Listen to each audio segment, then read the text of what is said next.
EBS에서 국어를 가르치고 있는 영동일고등학교 고교사 유종현입니다. 만나서 반갑습니다.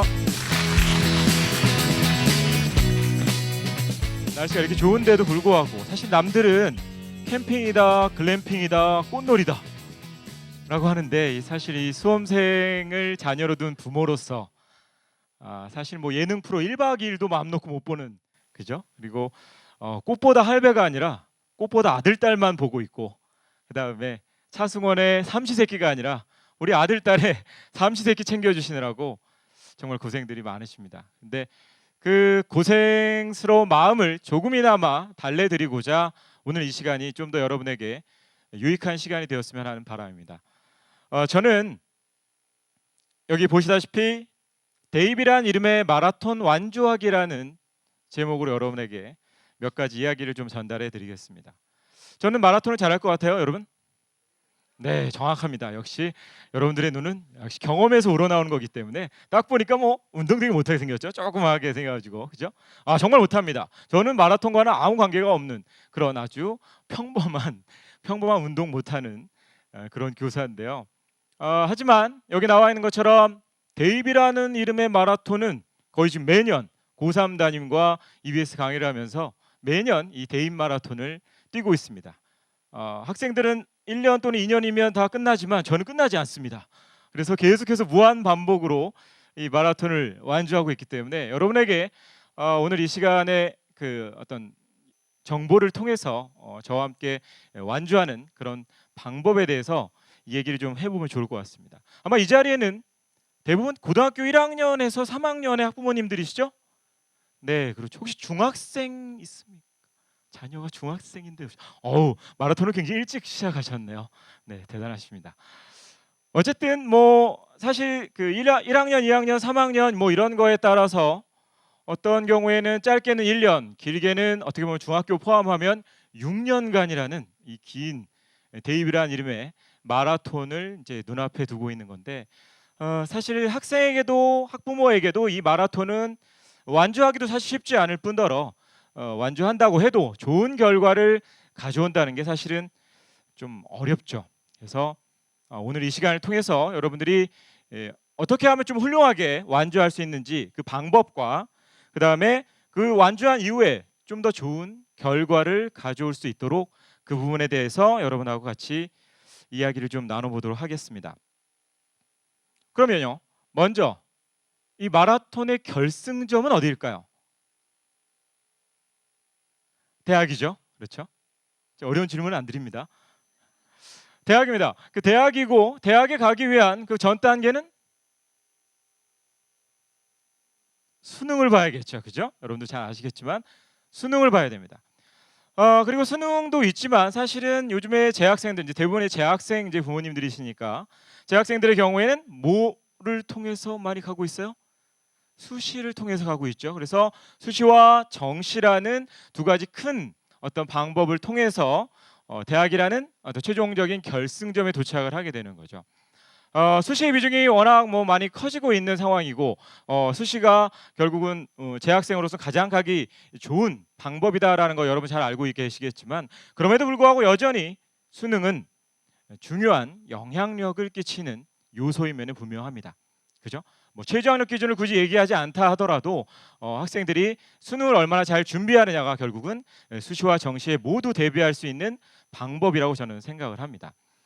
그러면 현재 그 수능의 구조에 있어서 두 사람의 대결을 여러분들이 좀 주목해 보셔야 됩니다. 그 대결은요, 바로 재학생과 졸업생의 대결입니다. 대부분이 지금 재학생의 학부모님이시기 때문에 재학생의 입장에서 좀 더 말씀을 드리면 이 대결에서 상대적으로 역시 불리한 건 누가 되겠습니까? 재학생이 될 수밖에 없습니다. 구조적으로 사실은 좀 그렇습니다. 그 구조에 대해서, 그리고 어떻게 보면 부모님들이 실제 보지 못한 학교 현장에서 제가 있는 사람으로서 그 학교 현장에서 재학생들이 그런 느낄 수밖에 없는 어려움에 대해서 여러분들하고 좀 얘기를 나눠보도록 하겠습니다. 지금 이 시간도 시간이 흘러가고 있고요. 여러분들의 자녀도 다음 주 중간고사를 위해서 열심히 지금 어딘가에서 공부를 하고 있을 거라고 예상은 되고 있습니다. 그렇죠? 예상은 되고 있는데 어쨌든 재학생들은 지금 고3의 예로 든다면 보통의 경우에는 3월부터도 아니죠. 요즘은 2월 봄방학 때부터 보통 자율학습을 시작하는 학교가 많기 때문에 2월 달부터 시작을 했습니다. 그래서 지금 딱 4월 말이니까 몇 개월 지났습니까? 3개월 정도가 지났습니다. 근데 학생들을 보면요, 제가 요즘에 저도 고3 담임이거든요. 그래서 학생들을 요새 보면 학생들의 눈이 이미 많이 풀어졌습니다. 2월 달에 보면요, 학생들이 공부를 잘하건 못하건 뭐 불꽃이 여기서 막 뭐 제가 앞에 서 있으면 레이저가 막 이렇게 나오는 듯한 엄청난 열기를 보입니다. 제가 그래서 과연 이 열기를 감당할 수 있을 것이냐라는 의심이 들 정도로 아이들은 굉장한 열의를 보입니다. 그런데 마라톤을 역시 비유하자면 학생들은 오버페이스를 하는 거죠. 그렇죠? 초반에 힘을 다 써버립니다. 특히 뭐 거의 한 달 이내에 끝납니다. 3월 모의 평가가 있었죠. 3월 모의고사를 보고 나면 학생들은 나는 원래 이런 사람이었지라고 스스로를 알게 되고 다시 한번 예전의 모습으로 돌아가게 되는 경우를 보게 됩니다. 그리고 사실은 아직은 시작도 안 한 거라고 저는 생각을 해요. 왜냐하면 이제 본격적으로 시작하는 겁니다. 오늘 날씨 좋잖아요. 학생들도 이 날씨를 보고 있을 겁니다. 그리고 다음 주가 중간고사고요. 중간고사라는 어떤 틀만 벗어나는 순간 또 올해는 공교롭게도 5월에 황금 연휴가 또 기다리고 있습니다. 첫 번째 고비입니다. 올해 수험생들에게는 이게 첫 번째 고비가 되고요. 이 고비가 지나고 나면 저도 살짝 걱정이 되는 게 뭐냐면 수업을 들어가면요, 거의 그 교실 안이 락 공연장이 됩니다. 왜 그러냐면 학생들이 거의 뭐 헤드뱅잉이라고 하잖아요. 여기저기서 뭐 고기 애들이 굉장히 락 가수가 된 기분으로 수업을 하는 경우도 있는데 어쨌든 그런 상황이 이제 발생을 하게 되는 거죠. 그게 첫 번째 고비고요. 그러다 보면 학생들이 첫 번째 평가원 모의고사를 치르죠. 흔히 6월 모평이라고 합니다. 그것이 바로 두 번째 고비입니다. 6월 모평에서 학생들은 굉장한 충격을 받습니다. 왜 그러냐면 아까 말씀드렸던 것처럼 학생들 입장에서는 아마 머리털 나고 이렇게까지 내가 열심히 공부한 적이 없다라는 마음으로 고3을 각자의 개인별 차이는 있겠지만 그렇게 공부해 왔습니다. 그래서 이 정도 공부했는데 6월 달에 뭐 좀 나오겠지라고 재학생들은 생각을 하는데 오히려 점수는 그대로이거나 대부분 떨어집니다. 그럼 학생들은 엄청난 충격을 받는 거죠. 내 인생의 최고의 공부를 했는데 왜 이러지 나에게? 이런 생각을 하게 됩니다. 그 이유는 잘 아시겠지만 졸업생들이 들어오기 때문에 그렇습니다. 그렇죠? 흔히 얘기하는 재수생들이 들어오면서 학생들은 자연적으로 자기 위치는 어디까지나 상대적으로 평가를 받는 것이기 때문에 자연적으로 위치가 내려갈 수밖에 없는 거죠. 그래서 학생들은 그 충격과 좌절의 늪에서 여름방학을 맞이하게 되죠. 여름방학은 더우니까 공부가 안 돼요. 본인에게 그렇게 얘기해 줍니다. 그래서 더워 하다 보면 바로 개학이 오고 뭐가 기다리고 있어요? 9월 모평이 바로 시작이 됩니다. 또 한 번의 충격을 받죠. 근데 사실은요, 그때 세 번째 고비가 오는 거예요. 그 모평의 고비가 아닙니다. 이번엔 9월 모평이 끝나고 나면 수시 원서 접수가 시작이 됩니다. 아까 말씀드렸던 것처럼 대부분의 재학생들은 그래 나는 수시로 가야 해 라고 생각하는 경우가 많기 때문에 대부분 6장의 수시 원서를 다 쓰는 경우가 많습니다. 그렇게 되면요, 학교에서 저도 이제 3학년 담임을 하다 보면 학생들은 원서를 쓰는 순간, 제출하는 순간 마음속에서 이미 그 학교에 합격했어요. 정말 그렇습니다. 보면 공부를 잘하던 학생들도 그 시점 되면 갑자기 눈빛이 흔들려요. 대학에 붙으면 뭐하지? 머리를 먼저 파마를 할까? 이런 생각들을 하고 있어요. 가장 공부를 많이 해야 되는 때죠. 수능이 가까워졌기 때문에. 하지만 학생들은 심리적으로 그렇게 될 수밖에 없어요. 아직은 어린 학생들이기 때문에 심리적으로 그냥 그래 붙은 것 같아, 경쟁률 그래 나만 붙으면 되지, 이렇게 생각하는 경우가 상당히 많다라는 거죠. 그러면요, 한두 명이 그러잖아요. 교실 전체의 분위기가 술렁입니다. 그러면서 고3 교실은 생각보다 많이 흔들리게 돼요. 그 중요한 시기에. 제가 들어와서 조회할 때마다, 종례할 때마다 얘들아 너희들은 원서를 쓰는 순간 그걸 잊어버려야 된다라고 얘기하지만 아이들은 절대 잊지 않습니다. 말로는 네 잊었어요. 제가 되겠어요? 라고 하지만 속으로는 그렇게 생각하지 않아요. 그래서 학생들은 좀 더 거기에 빠져들게 되는 거죠. 그런데요, 여기까지만 얘기한다 하더라도 졸업생은 이미 그런 과정을 다 뭐 했어요? 거쳤죠. 여러분들이 잘 아시겠지만 경험을 해본 것과 해보지 않은 것은 엄청난 차이가 있습니다. 그리고 재학생들이 그렇게 중간고사 준비하고 뭐 수행평가하고 자기소개서 쓰고 그런 거에 막 왔다 갔다 하는 그 순간에도 졸업생들은 수능만 준비하면 되는 거죠. 대결 자체가 쉽지 않은 상황입니다. 하지만 실제 가장 큰 반전은 아직 시작도 되지 않았습니다. 그 반전을 보여드리기 위해서 제가 표를 하나 보여드리겠습니다. 이게 한국교육과정평가원에서 발표한 작년도 6월, 9월 수능의 응시 인원을 제가 표로 보여드린 겁니다. 보시면 6월, 9월 수능만 일단 보시면 좋겠는데요. 총원을 보시면 차이가 별로 없죠.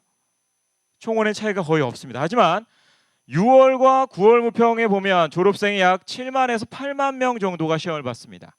그렇죠? 이 경우는 대부분 재수 종합반에 있는 친구들이 학원에서 보는 경우에 같이 이제 재수를 하면서 보는 경우가 상당히 많이 있죠. 그런데 여러분들이 주목하셔야 되는 것은 6월, 9월과 다르게 수능입니다.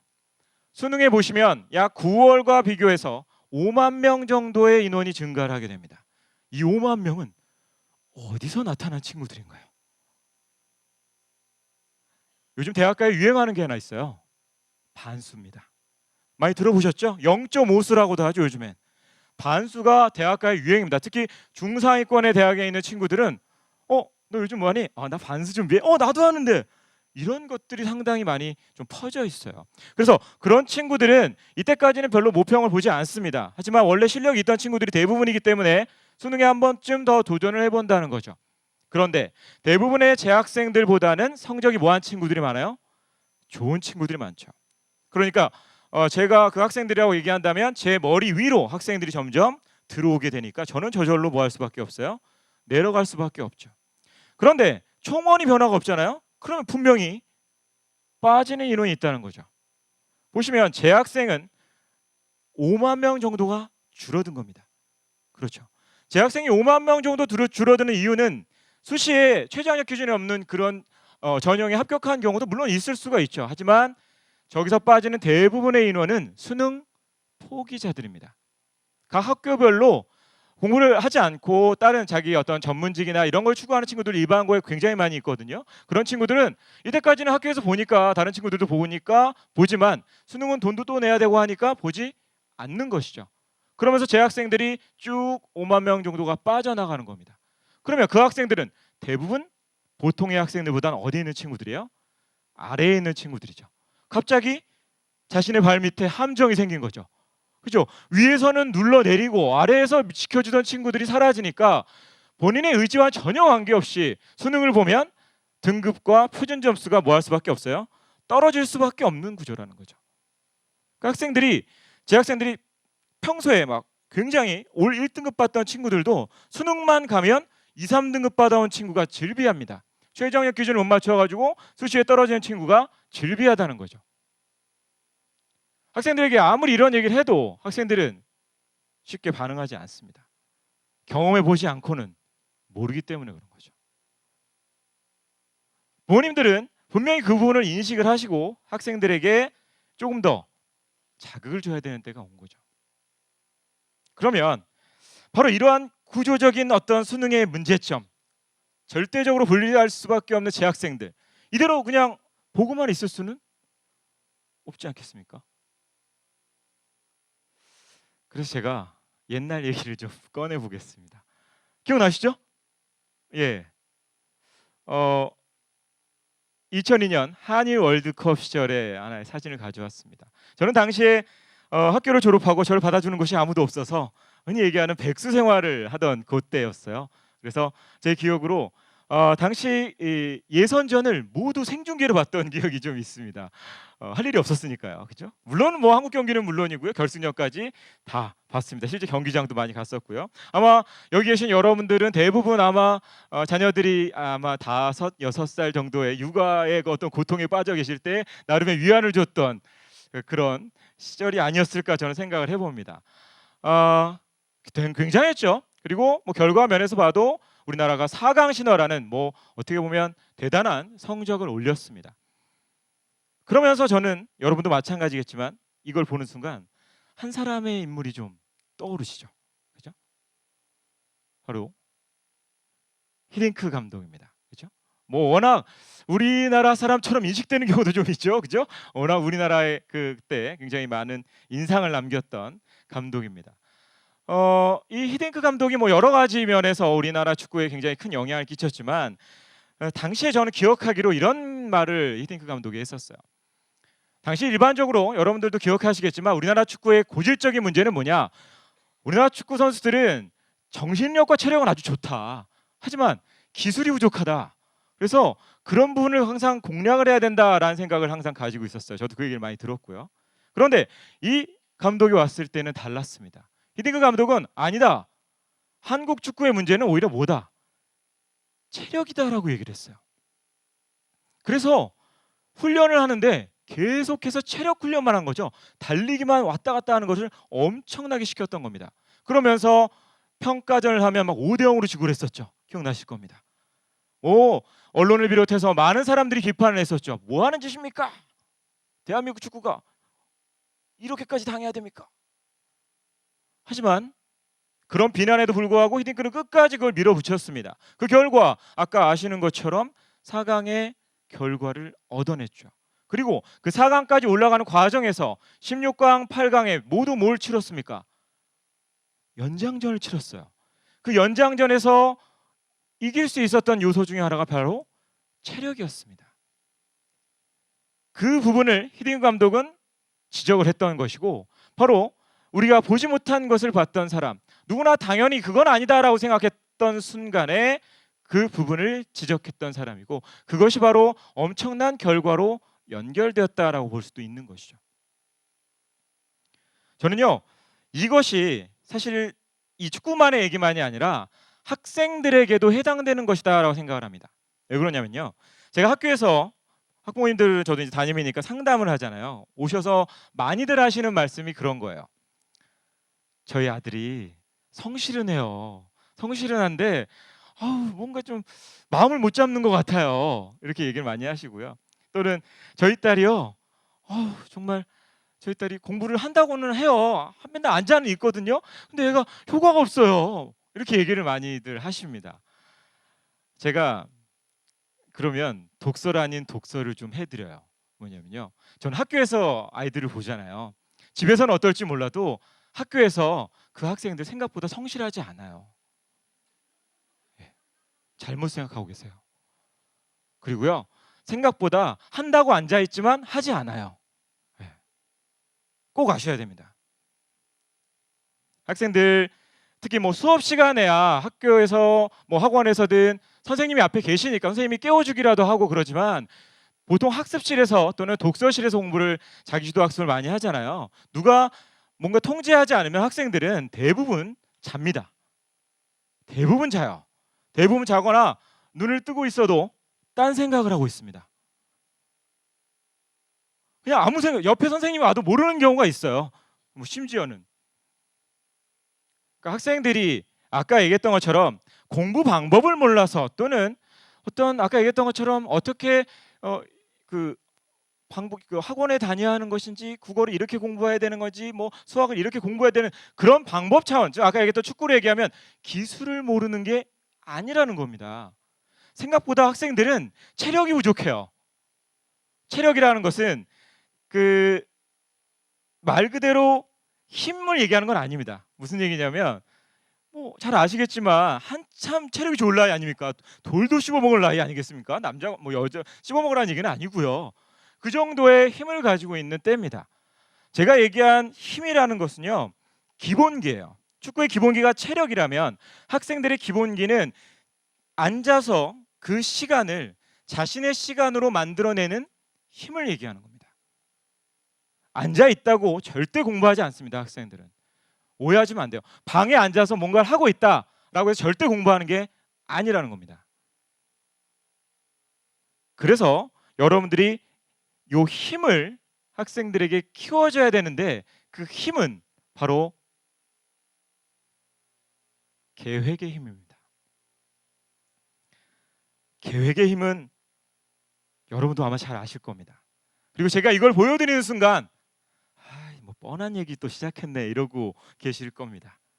하지만 그래서 제가 앞서 누구 얘기를 한 겁니까? 히딩크 얘기를 한 겁니다. 여러분들은 사실은 학생들이 학교 현장에서 또는 학습실에서 보여주는 모습을 보면 제가 말하는 부분에 대해서 100% 아니면 200% 이상의 공감을 하실 거예요. 실제로 많은 학생들은 계획 세우지도 않고요. 세워도 지키지도 않습니다. 제가 그래서 조금 나누어서 학생들이 학교에서 학습실이나 독서실에서 공부하는 그런 모습을 한번 예를 들어서 말씀드려 볼게요. 남학생을 먼저 말씀드리면 남학생은 귀찮은 거 절대 안 합니다. 그죠? 남학생은 귀찮은 거 계획 하하 그런 거 세우지 않습니다. 뭐 내가 남자 사나이가 그런 거 쪼잔하게 절대 안 합니다. 남자 반 담임이거든요. 절대 하지 않습니다. 그리고 이제 물어보면 보통 남학생들은 역시 본능에 충실한 친구들이죠. 뭔가 느낌에 오늘 느낌 좋아. 느낌 좋으면 오늘 수학을 한번 시작해 볼까? 그럼 금방 기분이 안 좋아져요. 수학을 공부하다 보면. 그죠? 금방 공부하기가 싫어져서 그래 역시 나는 감성이 중요하니까 문학을 딱 또 꺼내요. 그죠? 문학을 꺼내면 바로 잡니다. 그죠? 남학생들 그렇게 하다가 그냥 종치면 집에 가요. 그죠? 자율학습 끝나면. 여학생들은 조금 다르긴 합니다. 여학생들은 꼼꼼한 친구들이 많기 때문에 계획을 열심히 세웁니다. 오늘의 할 일 리스트를 착착착착착착착 다 써요. 너무 많아요. 그리고 중요한 건요. 그 리스트에 있는 거를 하지 않고 다른 걸 합니다. 왜냐하면 여학생들은 주변의 영향을 굉장히 많이 받죠. 그죠? 주변의 친구, 대표적으로 친구들, 그다음에 선생님, 그다음에 뭐 다른 여러 가지 요소들이 학생들을 굉장히 움직이게 만들어요. 그래서 스스로 만든 계획표를 보면서 스스로 좌절에 빠지죠. 그러면서 다음 날은 계획할 왜냐하면 그 전날 못했으니까 다음 날 할 게 더 뭐하는 거예요? 더 많아지는 겁니다. 그러니까 어느 순간 계획이 아무 의미 없어진다라는 것이죠. 이게 사실은 대부분의 학생들이 지금 하고 있는 일들이에요. 그래서 여러분들한테 기본기라는 것이, 이 계획이라는 것이, 계획의 힘이라는 것이 결국은 여러분들이 아까 얘기했던 그 구조적인 어떤 현실의 문제, 재학생이 가지고 있는 문제를 이겨낼 수 있는 가장 유일한 방법이다. 1학년 때부터 하는 것이 사실은 가장 좋고요. 왜냐하면 몸이라는 게 적응을 빨리 하면 빨리 할수록 좋은 거기 때문에. 그래서 2학년, 지금 뭐 3학년이다 하더라도 늦지 않았다라고 생각을 합니다. 어쨌든 남은 기간 동안에 재학생으로서 졸업생보다 좀 더 좋은 아까 얘기했던 그 구조적 모순 속에서 살아남기 위해서는 이 계획을 굉장히 촘촘하게 만들고 그 촘촘한 계획, 그물 빠져나갈 수 없을 정도로 자신을 거기에 맡겨서 나머지 기간을 보내야 아까 얘기했던 그런 구조적 모순 속에서 살아남을 수가 있게 됩니다. 그래서 제가 지금부터 얘기하는 것은 바로 그 계획, 어떻게 하면 그물망을 좀 더 촘촘하고 그리고 좀 더 효율적으로 학생들이 짤 수 있는지를 말씀을 좀 드려보겠습니다. 어디까지나 제가 현장에서 느끼고 말씀드리는 것. 자, 이게 뭐죠? 육상 트랙입니다. 그렇죠? 따다다다 달리기 하는. 저는 그래서 첫 번째 지켜야 되는 조건이 바로 공부의 트랙을 만들어야 된다는 것입니다. 뭔가 하나를 딱 시작을 하면 끝까지 뭐 하는 정신, 밀어붙이는 정신이 좀 필요하다는 거죠. 누가 뭐라고 해도 전혀 흔들리지 말아야 됩니다. 그렇죠? 학생들은 이 방법이 좋다더라. 그러면 거기에 또 가고요. 그러다가 자기 거 아닌 것 같으면 또 이 방법으로 쭉 가고, 그리고 아까 얘기했던 것처럼 이 공부하다 저 공부하다 이 공부하다 저 공부하다 왔다 갔다 하는 경우가 상당히 많아요. 하지만 각각의 공부의 트랙을 만들어줘야 묵직하게, 아까 히딩크가 그랬던 것처럼 묵직하게 그 트랙에 그냥 몸을 올려놓기만 하면 되는 거죠. 그리고 쭉 앞으로 나가기만 하면 되는 겁니다. 생각보다 단순한 방법인데 학생들은 이걸 싫어해요. 어떤 틀을 싫어하는 나이잖아요, 지금. 그렇기 때문에 이 틀을 싫어한다라는 건 결국은 아까 그런 구조적 모순에 빠질 수밖에 없는 걸 자초한다는 것이죠. 어쩔 수 없습니다. 그런 거에서 벗어나기 위해서는 학생들이 좀 하기 싫은 일이라도 반드시 좀 해줘야 된다는 거죠. 그래서 제가 이렇게만 말씀드리면 잘 모르시니까 조금 더 구체적인 예를 한번 가져왔습니다. 예일 뿐입니다. 가령 일단 학생들이 계획을 세울 때 제일 먼저 해야 되는 일은 뭐냐면 자기 주도 학습 시간을 계산을 해야 됩니다. 여기서 자기 주도 학습 시간이라 함은 학원이나 학교 수업, 인강, 과외를 모두 빼야 됩니다. 그 공부 시간은 자신의 공부 시간이 절대 아니에요. 오해하지 마십시오. 학교에서 학생들이 아까 분명히 어떻게 하는지 말씀드렸죠? 그 다음에 학원 가도 마찬가지입니다. 별로 다르지 않아요. 인강을 들어도 마찬가지입니다. 정말 공부가 되는 시간은 자기가 혼자 자신의 교재로, 자신이 정한 교재로 묵묵히 진도를 혼자 나갈 때 그게 자기주도 학습이고 그게 진정한 효과를 발휘할 수 있는 공부의 방법입니다.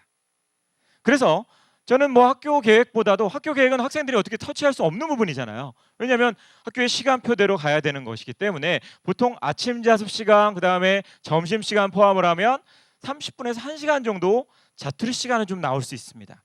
그 시간을 계획에 넣어야 되겠죠, 당연히. 그다음에 사실은 그 이후가 중요한 겁니다.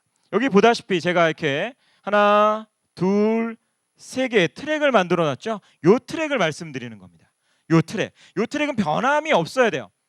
그래서 학생들이 계획을 짤 때 항상 저도 학교에서 계획 짜는 걸 학생들하고 이제 저희 반 학생들하고 이제 검토를 하는데 매일매일 학생들이 제일 먼저 범하는 실수가 뭐냐면 교재의 범위를 가지고 계획을 세워요. 아, 오늘은 수학 여기서부터 여기까지 해야지 하는 순간 망하는 겁니다.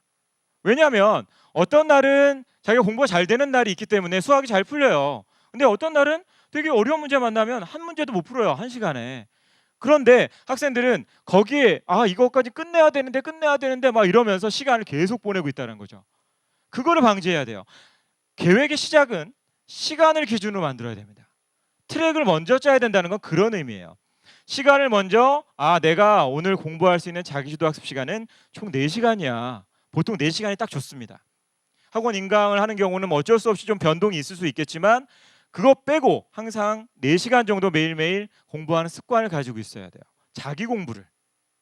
그래서 그 4시간의 트랙을 이렇게 좀 먼저 짜놓고 주말 같은 경우는 제가 좀 별도로, 왜냐하면 학교 시간이 없기 때문에 별도로 마련을 해놨는데요. 주말 경우에는 자기주도 학습 시간이 2배 정도는 늘어날 수 있겠죠. 그죠? 아니면 뭐 그 주중에 못했던 일들을 이때 할 수도 있겠고요. 어쨌든 이거는 개인적으로 활용할 수 있지만 기본적인 트랙은 역시 주말까지 가져가는 것이 가장 좋습니다. 습관, 생활 리듬을 그렇게 만들어 나가는 것이 상당히 중요하기 때문에 그렇습니다. 그리고 여기 앞에 제가 보상과 스터디 그룹이라고 얘기를 해놨는데요. 보상은 다른 건 아니고요. 주말까지 학생들이 저렇게 오로지 공부 스케줄만 짜라고 하면 잘 못 짜요. 재미도 없고 본인에게 화도 나죠. 학생들이 스트레스도 받고 힘든 건 사실이니까. 그래서 저 보상이라고 한 것은 잠을 그 시간 동안 잘 수 있게 하거나 또는 학생이 그동안 하고 싶었던 거를 할 수 있는 시간을 스스로 만들게 해줘야 됩니다. 자신도 숨 쉴 틈을 만들어줘야 돼요. 사람인데, 그리고 아까 얘기했던 것처럼 틀을 그렇게 싫어하는 아이들인데 이 정도의 틀은 본인 스스로가 만들었기 때문에 본인이 만들면 본인이 지키게 돼 있어요. 저런 보상도.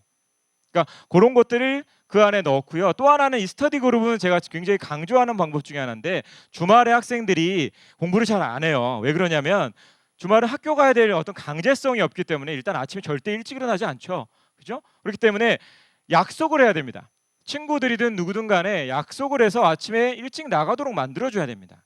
그래서 스터디 그룹을 해서 3-4명이 하나의 어떤 그 주제를 가지고 모임을 한다고 하면 학생들은 아침에 일찍 나가게 되겠죠. 그래서 나갔다 오든 아니면 독서실을 가든 그 이후의 시간을 활용할 수 있게 됩니다. 그래서 주말은 보상과 스터디 그룹을 먼저 전진 배치를 하고 그 다음 시간들을 쪼개서 아까 말씀드렸던 트랙은 기본적으로 유지하는 상황에서 배치를 해야 되는 거죠. 예를 들자면 뭐 국어를 1시간 먼저 시작을 하면 매일 그 시간에는 국어를 해야 된다는 거죠. 리듬을 그렇게 맞춰서. 그리고 그 다음에 수학을 2시간 한다면 수학을 2시간 그 시간에 딱 맞춰서 끝내는 거예요. 진도를 못 나갔으면 거기서 끝내야 됩니다. 시간이 더 중요한 거지 진도가 중요한 게 아니에요. 그러면 다음 날 계획을 세울 때 진도를 좀 뭐 하면 돼요? 줄여주면 돼요. 많이 욕심을 내서는 안 돼요. 오히려 내가 못했기 때문에 좌절감을 얻거든요. 학생들이 계획 세우는데 가장 오래 못 가는 이유 중에 하나가 뭐냐면 좌절감. 왜냐하면 자기가 계획을 지키지 못하니까. 그러니까 계획을 지킬 수 있게 만들어주는 게 중요해요. 그래서 오히려 범위를 줄여주는 게 더 중요합니다. 수학 한 문제를 풀어도 좋아요. 사실은 학생들이 자기 효능감이라고 해요. 교육 심리학 용어로는 자기가 뭔가를 해냈을 때 내가 이뤄냈어라는 효능감이 있어야 저걸 계속해서 유지해 나갈 수가 있는 겁니다. 그렇기 때문에 절대 범위 위주의 전략, 범위 위주의 어떤 계획을 세워서는 안 되고 시간 위주의 계획을 이렇게 세우는 것이 중요합니다. 그거의 연장선으로 이런 하나의 예시를 또 보여드리겠습니다. 저 트랙에 배치를 해야 될 거 아닙니까? 그죠? 트랙에 뭘 해야 될지 저는 하나 예를 들어드렸을 뿐이고, 자, 이런 수조가 하나 있습니다. 수조가 있으면 이 수조에 큰 돌도 좀 있고 작은 돌도 있고 모래가 있다라고 한다면, 자, 이 세 개를 모두 여기에 넣을 수 있는 방법은 무엇부터 넣어야 되겠습니까? 그렇죠. 당연히 큰 돌부터 넣고 그 다음에 작은 돌 사이에 넣고 그 다음에 쭉 뭘 뿌려주면 돼요? 모래를 뿌려주면 되죠. 그런데 학생들은 뭐부터 시작하고 있어요? 모래부터 시작하고 있습니다. 눈앞에 있는 무언가에만 연연해 하고 있어요.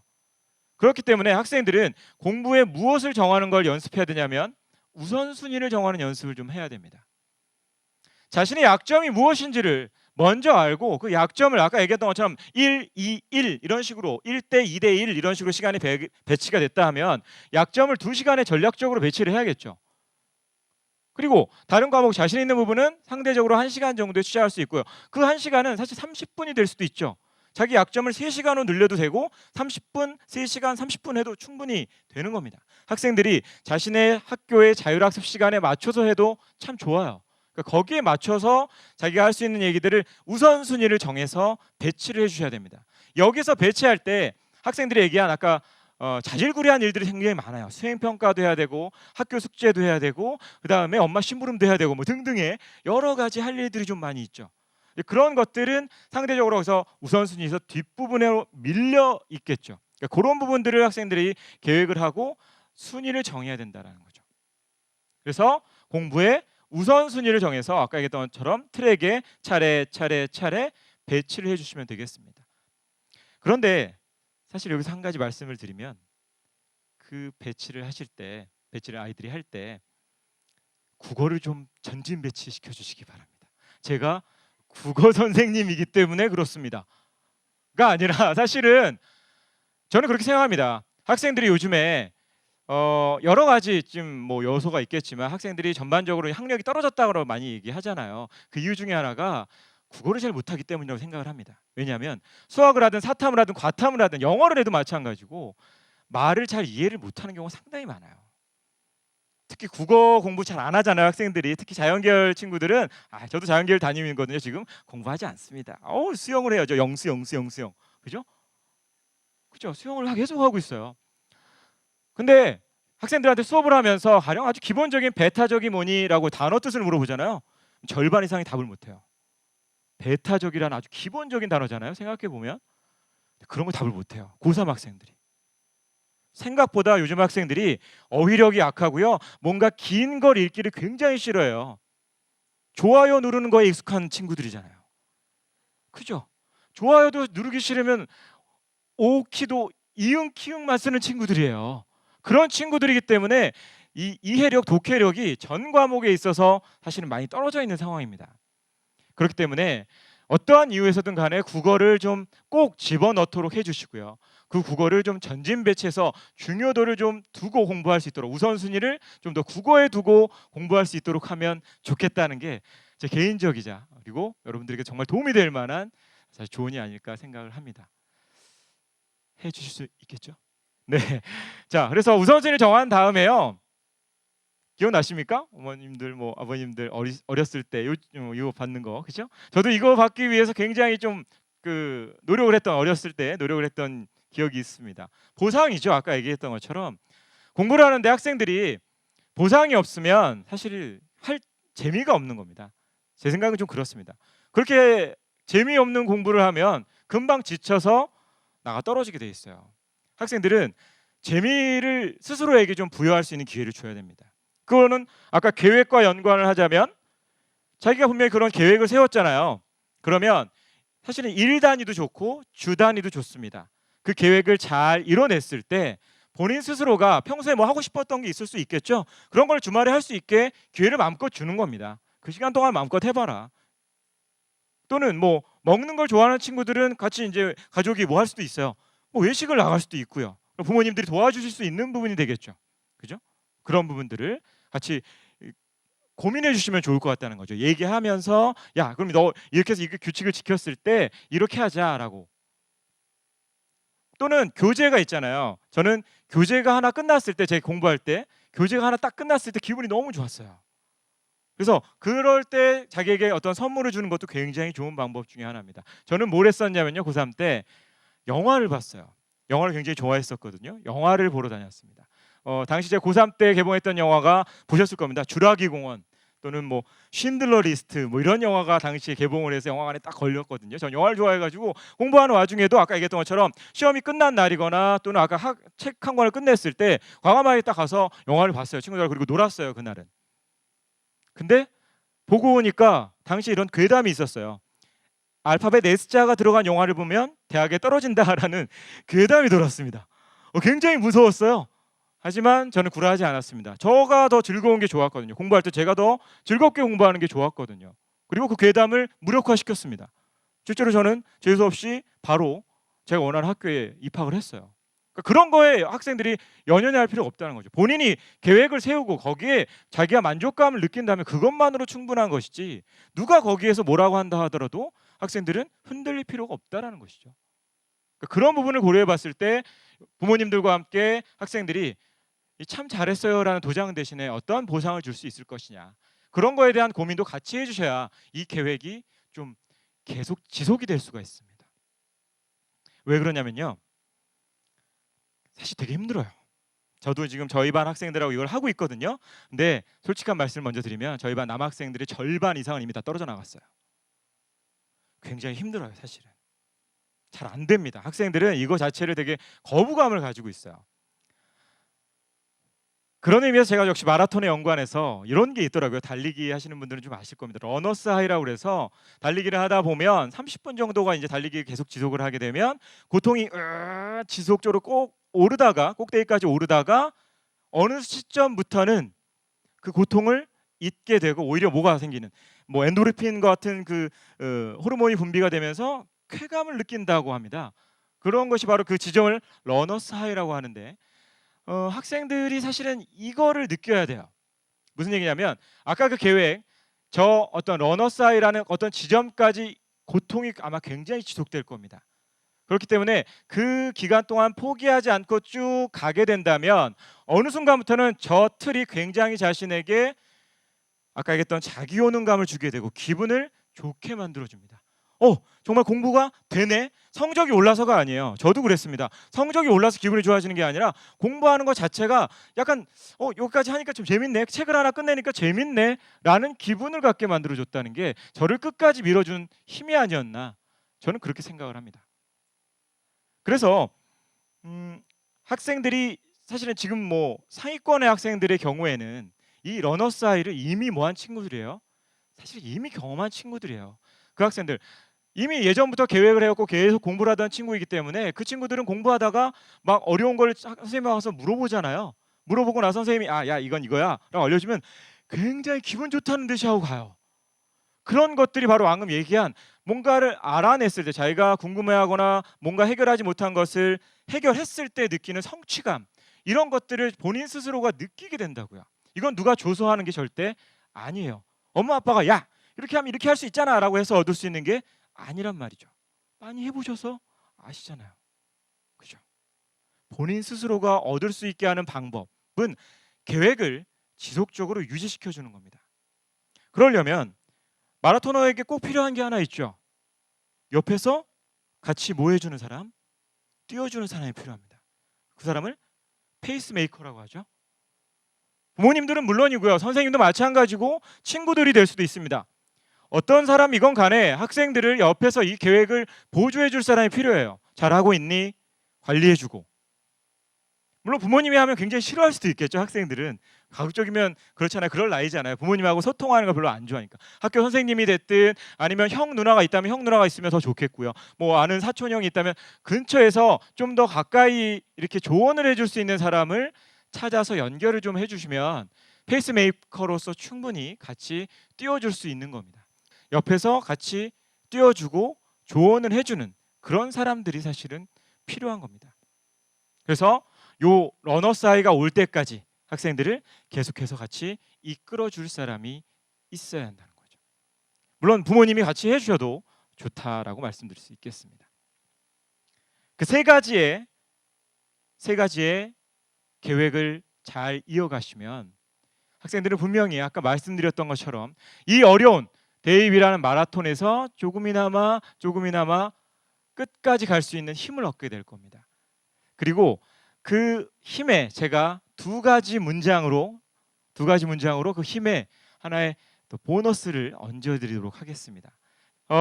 제가 사실 고3 때, 사실 그 이전부터입니다. 고2 때부터로 기억을 하는데요. 고2 때 당시 수학 선생님께서 저한테 잠들기 전에 꼭 하나씩 하고 자라라고 이렇게 조언을 해줘서 그것을 고3 제가 대학 입시가 끝날 때까지 계속했던 것이 하나 있습니다. 포근한 침대면 당연히 잠을 자야겠지만 잠자기 전에 저는 상상을 했어요. 상상. 그 선생님이 얘기하는 것이 뭐냐면, 야, 네가 공부를 하는 이유가 있을 거 아니니, 뭐 목표를 생각을 할 수도 있고요. 저는 목표 그냥 어느 대학교 어느 과 뭐 이런 것이 아니라 사실은 네가 그 대학에 진학을 했고 그 과에 갔을 때 어떤 기분이 들겠니? 그거에 대해서 구체적인 장면을 뭐 해봐라, 상상해 봐라라고 얘기를 했습니다. 그것도 매일매일 같은 시간에. 저는 제가 원하는 대학교의 정문 사진을 이렇게 딱 떠올렸어요 그때. 그래서 그 정문을 딱 눈을 감고 그 정문을 제가 뭐하는 상상, 들어가는 상상을 매일 밤 하면서 잠이 들었습니다. 굉장히 기분이 좋아져요. 사실은 하다 보면 기분이 좋아지고 뭔가 좀 정말 될 것 같은 느낌도 들고, 그래서 매일매일 그런 걸 하면서 잠이 들었습니다. 그랬더니 어느 날 정말 눈을 떠보니까요, 정말 제가 현실에 그 대학 문을 뭐 하고 있었어요? 걸어 들어가고 있었습니다. 아까 했던 그 계획의 힘이 저를 그렇게 만들었던 것이죠. 거기에 추가하자면 바로 말씀드릴 수 있는 것처럼 상상하는 그대로 현실이 된다라는 말입니다. 제가 이제 수업 시간이나 EBS 강의를 하면서도 학생들한테 늘 얘기하는 겁니다. 왜냐하면 학생들은 정말 힘들어요. 아까 얘기했던 것처럼 그 고통스러운, 즉 학교에 다니는 어떤 그것만으로도 굉장히 힘들지만 실제로 이런 계획을 가지고 대입이라는 이 마라톤을 완주하는 것은 상당히 어려운 일입니다. 이 어려운 일을 학생들이 끝까지 이어가기 위해서는 이런 식의 자기를 기분 좋게 하는 뭔가가 필요하다라는 거죠. 상상하면 구체적으로 장면을 뭐 대학에 가서 미팅을 하거나 또 소개팅을 하거나 뭐 여러 가지 장면들이 있을 수 있을 겁니다. 단순히 무슨 과 이런 거 말고요, 구체적인 장면입니다. 생각만 해도 기분 좋아지는 그런 장면을 하나쯤 만들어서 자기 전에, 물론 학생들은 잠을 잘 잡니다만 잠도 더 잘 오게 됩니다. 그 다음은요, 여쭤보겠습니다. 단 것들 많이 좋아하시나요? 그죠? 예. 제가 좀 단 것의 대표 주자인 뭐 이런 머핀 같은 사진을 가져왔는데, 저는 사실 단 거를 별로 좋아하지 않습니다. 그런데 단 것을 좋아하시는 분들은 굉장히 그걸 참을 수 없어 하시죠? 그죠? 왜냐면 앞에 딱 있으면 뭔가 그 유혹을 저버릴 수가 없습니다. 그런데요, 만약에 여러분들이 다이어트를 하기 위한 목표를 가지고 있다라고 한다면 그 단 것의 유혹을 과감하게 뭐 할 수 있어야 됩니까? 그렇죠. 버릴 수 있어야 됩니다. 그게 무슨 얘기냐면 자기가 가장 좋아하는 것이잖아요. 어떻게 얘기하자면 자기가 가장 좋아하는 것을 과감하게 뭐 할 수 있을 때, 좀 포기하고 양보할 수 있을 때 그 목표는 조금 더 가까워지는 것이죠. 제가 학생들한테 제가 조회 종례할 때 많이 했던 얘기가 뭐냐면, 얘들아 너희들 매점 많이 가지? 그잖아요. 학생들은 거의 매점을 교실보다 더 많이 방문을 합니다. 그죠? 매점 많이 가는데 매점에 가서 너희들이 과연 과자를 먹고 싶다고 그랬을 때 과자를 가지고 오면서 매점 아주머니에게 돈을 안 낸다고 생각해봐. 그럼 너희들은 뭐가 되겠니? 도둑이 되는 거죠. 순간적으로. 학생들은 절대 그러지 않습니다. 자신이 가지고 있는 소중한 용돈을 기꺼이 자신이 원하는 것과 교환을 하는 거죠. 마찬가지예요. 단 것을 원하면 무언가 자기가 정말 좋아하는 한 가지를 포기해야 됩니다. 다이어트를 원하면 역시 단 것을 포기해야 되는 것과 마찬가지라는 것이죠. 그래서 저는 세상에 공짜라는 건 없다, 얘들아. 상상을 하지만 네 상상이 정말 현실로 되기 위해서는 분명히 그만한 대가를 치러야 된다. 그것은 분명히 네가 가장 좋아하는 것일 것이다 라고 얘기해 줍니다. 요즘 학생들 아까 말씀드렸지만 무엇을 많이 합니까? 페이스북, 그다음에 카카오 스토리 이런 SNS 늘 보고 있어요. 정말 많이 합니다, 학생들. 최근에 상담을 해보면 거의 밤새서 한다는 친구들이 많을 정도예요. 그냥 보는 거예요. 좋아요, 좋아요, 좋아요. 그런 게 많고요. 남학생들 게임 엄청나게 하죠. 축구 좋아하죠. 그런 것들. 여학생들 텔레비전도 많이 보죠. 예능 프로, 드라마. 이런 좋아하는 것들이 무엇이 되었든 간에 대가를 치러야 됩니다. 잠시 그 부분을 모해야, 내어줘야 그 부분에 대한 자기가 원하는 것, 아까 얘기했던 그 상상을 현실로 만들 수 있는 조건이 온다라는 것이죠. 그래서 저는 항상 상담을 할 때 아까 얘기했던 것처럼 얘들아 상상을 해. 그럼 현실이 된다. 그러면 학생들이 기분이 너무 좋아요. 그러다가 마지막 이 얘기를 하면 역시 그 얘기였군요 라고 하면서 울상을 짓고 갑니다. 하지만 많은 부모님들이 이미 알고 계시겠지만 세상이 이치잖아요. 그렇죠? 그래서 그런 부분들을 학생들도 공감을 하고 만약에 끝까지 아까 데이비라는 마라톤을 완주를 한다면 아마 수박을 먹을 수 있게 됩니다. 제가 말씀드리는 수박은 수능 대박이라는 이름의 수박입니다.